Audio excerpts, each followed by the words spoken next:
Folks, my next guest is the senior political and national correspondent for MS Now. He has just written a new book, Firestorm, The Great Los Angeles Fires and America's New Age of Disaster. Please welcome back to The Late Show, Jacob Soboroff.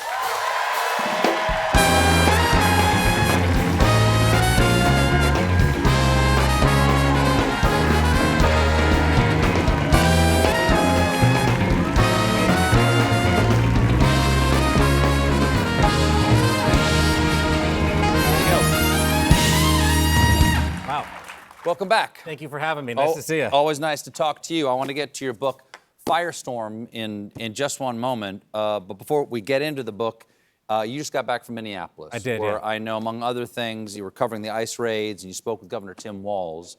And we've heard a lot this week about some talk of de-escalation and some changing of leadership and policy there. What's the reality on the ground? What are things like there this week? I think the first thing that everybody needs to understand is when they say they're going after the worst of the worst, they are doing anything but. And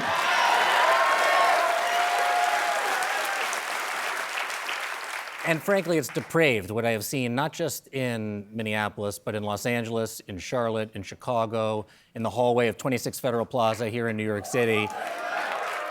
These are people who want to come here for a better life, and you've got people like Greg Bovino going around in military costumes, throwing tear gas canisters at people, taking little kids who just want to go to school and sending them to detention centers in Texas.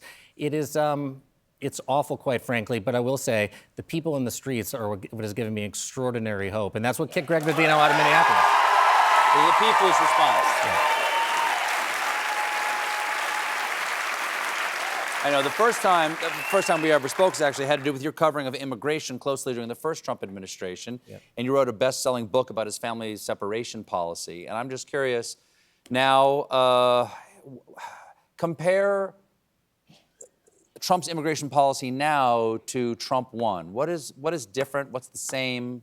How is it amplified? I would call it a supersized version of the family separation policy. Mass deportation is family separation by another name. It's not family separation at the border. And family separation itself was one of the most shameful things I can imagine from the first administration. The Republican-appointed judge who stopped the policy called it one of the most shameful chapters in the history of our country. And Stephen Miller, they separated 5,500 children deliberately from their parents then. He wanted to do 25,000. This program that they're doing now is modeled after a 1954 program that deported 1 million Mexicans and some Americans, and now they're not just deporting, they're killing immigrants and American citizens like Renee Nicole Good and Alex Preddy.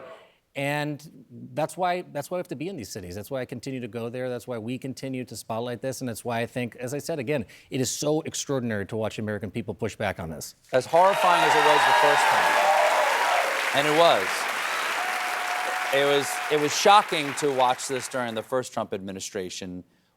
How is he able to do more now? What is the difference? Is it Noam? Is it Bovino? We had Homan the first time already. What makes the difference this time around? I think that there are far fewer checks. Whether or not you like John Kelly, he was a check on Stephen Miller in the first term. Stephen Miller is effectively the president when it comes to immigration policy right now.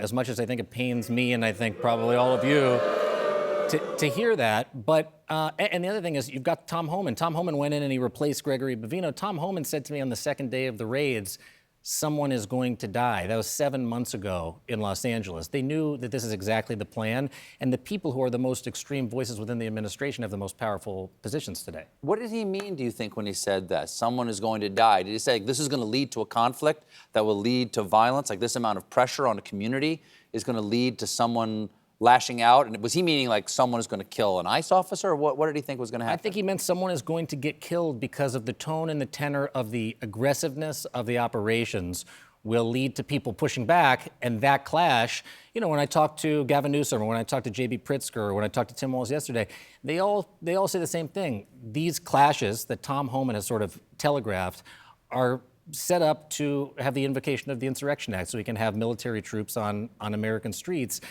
And I think that's why they are so terrified of the people that are coming out into the streets. That's why they're so terrified of the movement that is pushing back. Remember, in the first Trump term, hundreds of thousands, if not millions of people came out all around the world, and they stopped the policy. The Pope spoke out. It wasn't even an English-speaking Pope from Chicago like we have now, yes, who was pushing back. Who was on also this policy. spoken out about this. Incredibly. And now I think that the movement that you are seeing is the scariest thing possible for the Trump administration, because they are realizing that this plan, I stood on the floor of the Republican convention with the signs, mass deportation now. Yeah, no one can think that this is a surprise. No. Mass deportation, printed up signs distributed throughout the entire convention center. But I don't think that they ever thought I think that they thought that people would want to know less, that people would walk away after the first Trump term and the Biden administration.